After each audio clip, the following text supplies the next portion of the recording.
Cabinet Mission Plan. The new British government, headed by Prime Minister Lord Attlee, announced on February 19, 1946, that a special mission consisting of 3 ministers would be sent to India to discuss the constitutional issues with the Viceroy and the Indian political leaders. Lord Attlee, during a debate in the House of Commons on March 15, 1946, on the visit of Cabinet Mission to India, said, "I am well aware that I speak of the country, containing congeries of races, religions, and languages, and I know well the difficulties thereby created, but these difficulties can only be overcome by the Indians. We are mindful of the rights of the minorities. On the other hand, we cannot allow a minority to place a veto on the advance of a majority." Attlee's words pleased Congress and caused concern in Muslim League circles. Quaid-e-Azam said, "We acknowledge the Hindu majority of India, but the Muslims are a separate nation and they must have the right of self-determination." The cabinet mission, which consisted of Lord Patrick Lawrence, the Secretary of State for India, Sir Stafford Cripps, the President of the Board of Trade, and Mr. A.V. Alexander, the First Lord of the Admiralty, arrived in India on March 24, 1946. There was a great deal of unrest and political activity in India as to the future of the subcontinent, and the people looked towards the mission with expectation and hope. Freedom was in sight, but the hands that reached out for it grappled with each other in conflict. Strife between the two major communities, Hindus and Muslims, was mounting day by day. The country's political and economic conditions were deteriorating and becoming unstable every day. The war had come to an end, and the bulk of men recruited during the war had to be reabsorbed into the civil life. The inflationary conditions that prevailed during the war strained the economy almost to breaking the point. The specter of unemployment was rising. Quaid-e-Azam made it clear to the mission that the Muslim majority areas should be grouped together to make a sovereign and independent Pakistan. He said, "India had never been a symbol of unity of Hindu-Muslim civilization. It is not possible for the British government to create hegemony between Hindu and Muslim cultures and civilization as the two systems are distinctively opposed to each other. There is no way other than the partition of India." The most active member of the mission was Sir Stafford Cripps, who openly sympathized with the Congress. The mission held negotiations with the top leaders of the Congress and Muslim League and arranged a joint conference in Simla. The Congress was represented by Maulana Abul Kalam Azad, Jawaharlal Nehru, Vallabhbhai Patel, and Abdul Ghaffar Khan. Muslim League was represented by the Quaid-e-Azam, Nawabzada Liaquat Ali Khan, Nawab Ismail, and Sardar Abdul Rab Nishtar. Congress party insisted on the single constituent assembly to make the constitution for an all-India federal government. It also wanted to have a legislature dealing with foreign affairs, defense, communications, fundamental rights, currency, customs and planning, and power to be vested in the provinces or units. Groups of provinces may be formed, and such groups may determine the provincial subject which they desire to have in common. On the other hand, on April 9, 1946, the Muslim League central and provincial legislators had demanded through a resolution that the 6 provinces of Bengal and Assam in the northeast and the Punjab, NWFP, Sindh and Balochistan in the northwest be constituted into a sovereign and independent state of Pakistan, and that two separate constitution-making bodies be set up by the people of Pakistan and Hindustan for framing the respective constitutions. In the light of this resolution, the Muslim League proposed to the Cabinet Mission that two constitution-making bodies, one for the six provinces in the Pakistan group and the other for the group of six Hindu provinces, be set up. There was a deadlock as neither party could accept the proposals of the other. The fundamental issue was that whether there should be one sovereign state for the whole subcontinent or two independent states. The mediation of the cabinet mission could not bridge the gulf between the Congress and Muslim League. On May 1946, the cabinet mission and the viceroy published a statement containing their own solution of the constitutional problem. The focal point of their plan was the preservation of the single federal system for India, which the British had labored to build up. On economic, administrative, and military grounds, they rejected the proposal of two independent sovereign states. The mission was, however, of the opinion that the Muslim culture might become submerged in a purely unitary India, dominated by Hindus. This consideration led them to formulate a three-tiered constitutional plan, which was as first there should be a union of India, embracing both British India and states which should deal with the subjects of foreign affairs, defense and communication and have power to raise necessary finance. Second, there should be three groups of provinces. Group A, comprising the six Hindu majority provinces. Group B, the province of Punjab, Khyber Pakhtunkhwa, Sindh and Balochistan, and Group C, the provinces of Bengal and Assam. Third, the provinces and states should be the basic units. All subjects other than the union subjects and all the residuary powers would vest in the provinces. The states would retain all subjects and powers other than those ceded to them. The plan also proposed that in the Constituent Assembly, each province should have seats in proportion to its population. Each of the three groups ABC of the Constituent Assembly should settle the constitution for the provinces included in each group. The legislature of any province shall be free to opt out of the group. The mission also proposed of setting up of an interim central government in which all portfolios shall be held by the Indian nationals. Gandhi criticized the plan and made his own interpretations.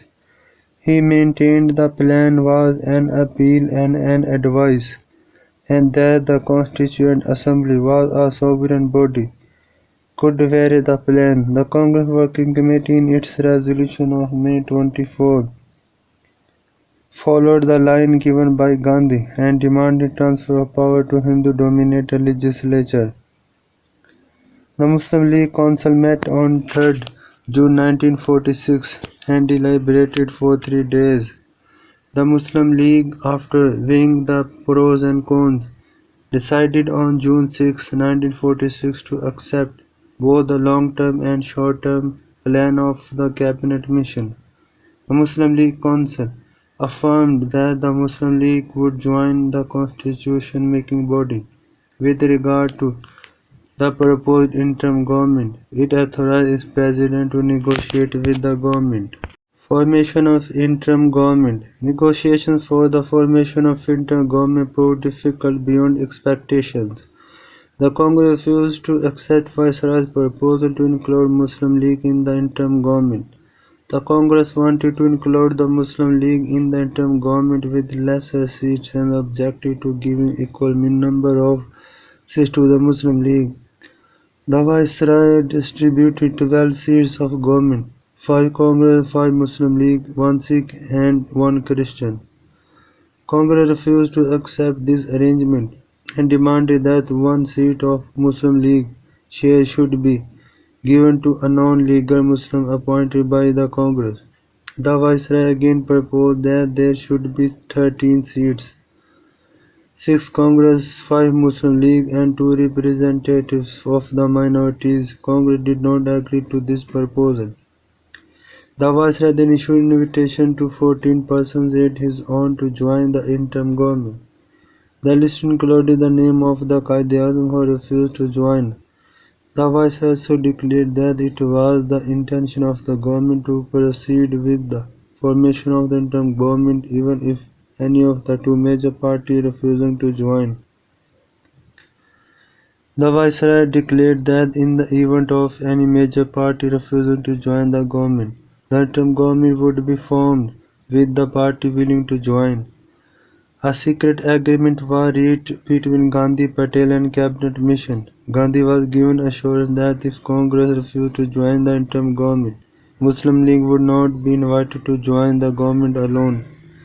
In keeping with the understanding reached between Gandhi and cabinet mission, the Congress refused to join the interim government, but accepted the long-term plan of the cabinet mission about constitution making. Immediately following the rejection by the Congress, the Muslim League passed a resolution agreeing to join the interim government on the basis of Viceroy's and cabinet mission statement.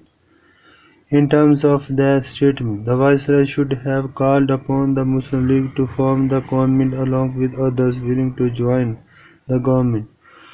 But despite Quaid-e-Azam's reminders, the Viceroy formed a caretaker government of permanent officials. Quaid-e-Azam said, "I maintain that the cabinet mission and Viceroy have gone back on their words within 10 days of the publication of their final proposal in not implementing their statement. Statesmen should not eat their words." The Muslim League, betrayed by the Viceroy and the cabinet mission, decided to take direct action and withdraw its approval of the short-term and long-term plan of the cabinet mission. Congress immediately, on Muslim League's decision of withdrawing its approval of the cabinet mission plan, announced its acceptance to join the interim government. The Viceroy gave an invitation to Muslim League to join the government, which the Muslim League accepted in the larger interest of the Muslims of India. Next step was the transfer of power. Prime Minister Attlee declared in Parliament that India would be freed by 20th February 1948. He said in the House of Commons, "It is a mission. It is a mission of fulfillment." Lord Mountbatten had been appointed as the last Viceroy of India, who was to replace Lord Wavell. Lord Mountbatten arrived in India on March 22, 1947. He came charged with the mission to make a peaceful transfer of power from British to Indian hands by June 1947. Lord Mountbatten was told by Prime Minister Attlee to hand over the power to Indians by 1st June 1948. The Prime Minister in a letter directed the Viceroy to do his utmost to keep the unity of India. The Prime Minister wrote that it was the definite objective of His Majesty's government to obtain a unitary government for British India in accordance with the Cabinet Mission Plan. Upon his arrival in India, Lord Mountbatten had to face many problems regarding a peaceful transfer of power. Muslim League was demanding partition of India and was not prepared to accept anything less of Pakistan. On the other hand, Congress was pressing hard for the transfer of power to the Hindu-dominated Constituent Assembly. Another set of problems was created by the choice of June 1948 as the effective date for the transfer of power. The 15 months were too short a period for the innumerable political, constitutional, and administrative decisions involved. Lord Mountbatten soon began negotiations with the political leaders of India. Having successfully completed his task, Mountbatten entered into discussions with Indian leaders on the constitutional problems. 3rd June Plan. After prolonged talks, Mountbatten had worked out a partition plan by the middle of April 1947. It was felt that if the partition came, it should be the responsibility of the Indians. The Working Committee of Congress met on May 1st 1947 and gave its acceptance of the partition plan. Muslim League also gave its approval to the final draft of the partition plan. Mountbatten went to England to seek the approval of the British government, which was duly accorded. The plan was issued on June 3, 1947 and is known as June 3 Plan. The main characteristics of the plan as the legislatures of the Punjab and Bengal shall decide whether the province should be divided or not. The Indian people shall make the Constitution of India. This constitution shall not be applicable to those areas whose people reject it. Referendum shall be held in Khyber Pakhtunkhwa. Province of Balochistan shall adopt the appropriate way to decide its future. States shall be free and independent to join one or the other country. A boundary commission shall be set up after partition, which will demarcate the boundaries of the two countries. Both countries shall have their own governor-generals, who will be the executive head of their respective countries. Military assets shall be divided amongst the two countries after partitions. It was the all scenario after June Plan.